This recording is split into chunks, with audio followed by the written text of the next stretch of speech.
Friends, welcome to my channel Maurya Guru. Friends, state quota से अगर आपको गवर्नमेंट मेडिकल कॉलेजेस खासकर अगर लेने हैं तो आपके पास डोमिसाइल सर्टिफिकेट होना बहुत ज़्यादा ज़रूरी होता है। डोमिसाइल सर्टिफिकेट बेसिकली उस स्टेट की एलिजिबिलिटी बताता है। हर स्टेट के डोमिसाइल सर्टिफिकेट का रूल अलग होता है। कहाँ पे क्या रूल है ये आपको उस स्टेट में पता चलेगा। मान लीजिए महाराष्ट्र का कुछ और रूल है, वहाँ पे आपको इतने साल रहना है या फिर इस तरह से कुछ क्राइटेरिया होते हैं। यूपी का है कि 10th और 12th आपने यहाँ से किया है। दिल्ली का है कि आपने 11th 12th यहाँ से किया है तो डीयू कोटा आईपी कोटा आपको मिल जाएगा। इस तरह से बहुत सारे स्टेट हैं जिनका अलग अलग डोमिसाइल क्राइटेरिया होता है और ये डोमिसाइल सर्टिफिकेट बेसिकली आपको स्टेट एलिजिबिलिटी बताता है। मान लीजिए आपका स्टेट यूपी है तो यूपी के जितने भी गवर्नमेंट कॉलेजेस हैं, अगर आपके पास डोमिसाइल सर्टिफिकेट है तो आप वहाँ के कॉलेजेस में एडमिशन ले सकते हैं। आप अदर स्टेट के हैं और यूपी में आना चाहते हैं तो आपको यूपी का कॉलेज स्टेट कोटा के थ्रू नहीं मिलेगा। ऑल इंडिया कोटा के थ्रू एमसीसी में आपको कोई भी कॉलेज किसी भी स्टेट का मिल सकता है 15% सीटों के लिए। तो स्टेट डोमिसाइल सर्टिफिकेट कई बच्चों के पास ऐसा होता है कि दो दो हो जाते हैं। जैसे किसी ने 11th 12th दिल्ली से किया, उसका डीयू कोटा हो गया और रहने वाला वो मूल निवासी आपका यूपी का है तो यूपी डोमिसाइल भी बनवा लेता है। तो कभी कभी ऐसे बच्चे होते हैं यूपी की भी काउंसलिंग में अपीयर होते हैं और डीयू और आईपी कोटा की काउंसलिंग में भी अपीयर होते हैं। लास्ट ईयर कई सारे बच्चे ऐसे मेरे पर्सनल कंसल्टेशन में थे जो इस तरह के उसमें थे।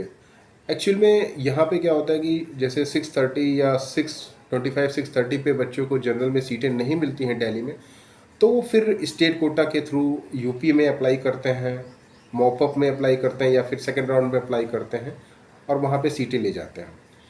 तो इस तरह से अगर आप एलिजिबल हैं तो आप कर सकते हैं, ऐसा कोई दिक्कत नहीं है। लेकिन एक साथ दो सीटें आप ऑक्यूपाई नहीं कर सकते हैं। मान लीजिए आपने दिल्ली में भी कोई सीट ऑक्यूपाई कर ली और उसके बाद यूपी में भी आके ऑक्यूपाई कर लिया, हालांकि ऐसा पॉसिबल नहीं है क्योंकि आपको डॉक्यूमेंट सबमिट करने पड़ेंगे। तो अल्टीमेटली आपको एक ही सीट मिलेगी, चाहे आपको डीयू कोटा की मिले या फिर यूपी की मिले। कुछ बच्चे होते हैं जो जिनके पास दो दो या तीन तीन डोमिसाइल होते हैं, हालांकि ये इलीगल है। जैसे कुछ बच्चे हैं जो झारखंड में भी अप्लाई करते हैं, बिहार में भी अप्लाई करते हैं, यूपी में भी अप्लाई करते हैं। उनके पास कैसे डोमिसाइल आ जाता है ये मुझे नहीं पता, लेकिन अल्टीमेटली उनके रोल नंबर के बेसिस पे जो सेम मेरिट दो स्टेट में आ जाती है तो उनको हटा दिया जाता है। कभी कभी ऐसे बच्चों को डिबार्ड भी कर दिया जाता है। तो ध्यान रखिएगा, अप्लाई करिएगा तो एक ही स्टेट में अप्लाई करिएगा या फिर जिस स्टेट में आपको लगता है कि हाँ यहाँ पे आप कॉन्फिडेंट है, यहाँ पे आपको सीटें मिल जाएंगे आपके स्कोर में, उसी पे ही आप अप्लाई करिए। ड्यूल डोमिसाइल होना कोई बड़ी बुरी बात नहीं है, लेकिन उसका उपयोग अगर आप गलत तरीके से कर रहे हैं तो फिर आपको प्रॉब्लम होगी। बहुत सारे ऐसे बच्चे हैं जिनके पास ड्यूल डोमिसाइल हो ही जाता है क्योंकि पापा कहीं और काम कर रहे हैं, वो मूल निवासी कहीं और के हैं, या 11th 12th उन्होंने कहीं और से किया तो उनको वहाँ डोमिसाइल मिल जाता है। ठीक है, लेकिन कोशिश यही करिएगा क्योंकि यहाँ पे स्टेट सर्टिफिकेट भी मान्य करता है। जो बच्चे रिजर्वेशन में आते हैं उनको स्टेट सर्टिफिकेट भी दिखाने पड़ता है स्टेट डोमिसाइल के लिए। और आपका जो सेंट्रल काउंसलिंग होती है एमसीसी की, उसमें तो आपको सेंट्रल फॉर्मेट में ही ओबीसी एनसीएल या फिर एससी एसटी का जो भी फॉर्मेट एमसीसी देता है उसी फॉर्मेट में आपको सर्टिफिकेट बनवाने पड़ते हैं। तो स्टेट, एक पर्टिकुलर स्टेट ने आपको कोई कास्ट सर्टिफिकेट दिया है और आप सोच रहे हैं कि दूसरे स्टेट में हम डोमिसाइल, जहाँ पे हमारा दूसरा भी डोमिसाइल है, उसमें हम जाके ये वाले स्टेट का सर्टिफिकेट दिखाते, ऐसा नहीं होगा। उस पर्टिकुलर स्टेट से आपको सर्टिफिकेट, कास्ट सर्टिफिकेट दिखाना होगा। आप किसी अदर स्टेट के कास्ट सर्टिफिकेट नहीं दिखा सकते अनटिल अनलेस कि वो सेंट्रलाइज सर्टिफिकेट हो आपका। अगर आप सेंट्रल लिस्ट में आते हैं तो आपका कहीं भी यूज़ हो सकता है, सेंट्रल गवर्नमेंट आपका अगर बनाती है।